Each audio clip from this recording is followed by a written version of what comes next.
Lulu mendengus. Bir itu semuanya sia-sia. Kami tidak peduli padanya. Dia itu hanya pembantu di keluarga kami. Sudah minta maaf pada kalian semua. Kami akan terus bermain. Meskipun tidak ada yang datang untuk membantu Lina, Lina masih mencari-cari dirinya sendiri, tersandung dan mencari kamarnya. Namun dia sudah mabuk. Dia pasti belum sadar dia telah berjalan terus. Jelas bahwa dia bergoyang di tempat yang sama. Lina bergumam. Aneh, kamarku di mana? Kenapa aku belum sampai ke kamarku?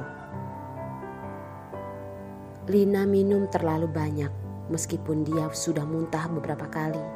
Tetapi dia tidak bisa menahan diri untuk memegang dinding batu di sebelah taman dan muntah lagi. Tetapi dia sudah tidak mengeluarkan apa-apa. Semuanya hanyalah air. Saat Lina kesusahan memegang dinding batu, ketika dia berencana untuk terus berjalan kembali ke kamarnya, tiba-tiba menjadi dingin dan sepasang lengan memeluknya dari belakang. Wanita cantik, apakah sulit untuk menerimanya? Aku akan membawamu kembali ke kamar. Suara pria itu telah mengungkapkan hasrat yang tak tertahankan, dan lengan serta pinggang wanita yang lembut dan kurus lebih kuat. Lina lemah, menggelengkan kepalanya dan berkata, Tidak perlu. Terima kasih, aku bisa jalan sendiri. Mata Lina kabur dan otaknya pusing. Dia tidak bisa melihat siapa orang yang ada di depannya. Tapi dia masih bersikeras memilih untuk kembali ke kamar. Namun Lina makin berjuang, tidak disangka pihak lain memegangnya lebih erat. Aku akan mengantarmu kembali. Jangan sungkan. Kemudian pria itu memaksanya dan menyeret ke sisi taman. Di taman penuh dengan batu-batu palsu dan ada banyak pohon yang ditanam di sebelahnya, menutupi gua-gua tersebut. Jadi itu terlihat sangat rahasia. Lina terluka. Meskipun dia tidak tahu apa situasinya, tetapi dia hanya ingin pergi dan lepas dari pria ini. Kamu, lepaskan aku. Aku tidak perlu kamu mengantarku pulang. Lina bersikeras, namun Marco menyeretnya ke sisi gua batu dan memaksanya, lalu menekannya di dinding batu, melepas bajunya dengan kasar. Hei wanita cantik, ini sudah sampai. Kemarilah. Kita bisa melakukan sesuatu yang lebih menarik sekarang. Aku akan memberimu uang, membelikanmu banyak perhiasan. Selama kamu membuatku senang, aku akan memberimu segalanya.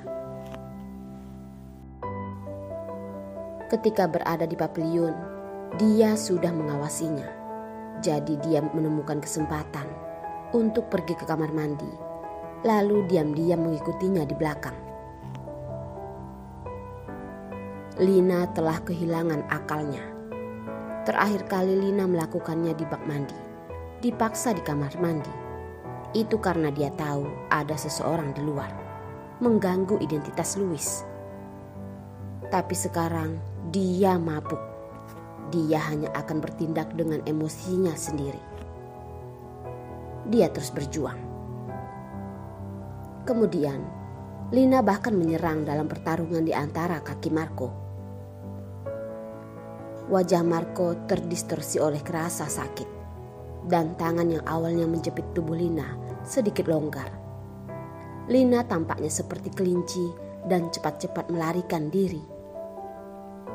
Namun, Karena Lina mabuk, tubuhnya tidak dapat menjaga keseimbangan dan kecepatannya lambat.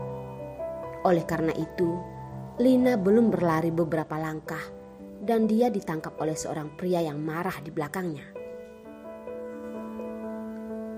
Marco mengangkat telapak tangannya dan memberikan tamparan pada Lina. Lina dipukul di telinga dan wajahnya bengkak dengan cepat.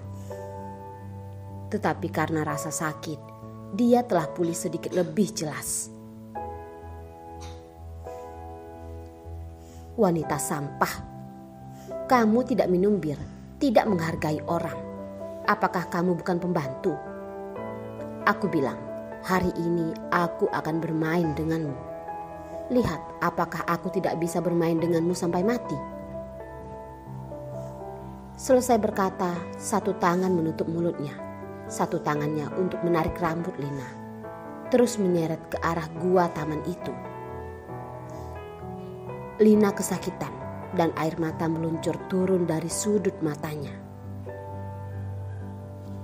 Tetapi pada saat ini ada suara iblis keluar dari neraka dan itu sangat dingin. Biarkan dia pergi. Kamu jangan berani menyentuhnya. Marco tiba-tiba merasa bahwa kulit kepalanya mengencang. Dia secara naluriah melihat ke belakang. Dia pun melihat bahwa Tuan Louis ada di belakang mereka. Louis dengan begitu marah dan matanya penuh amarah seperti badai dingin. Dia ingin membunuh orang ini. Miliknya, dia berani menyentuhnya. Saat Marco secara naluriah melepaskan tangannya karena ketakutan, Louis maju dan canggung menunjuk ke jantung Marco. Di tempat itu, tubuh Marco pun terbang ke tanah seperti papan kayu.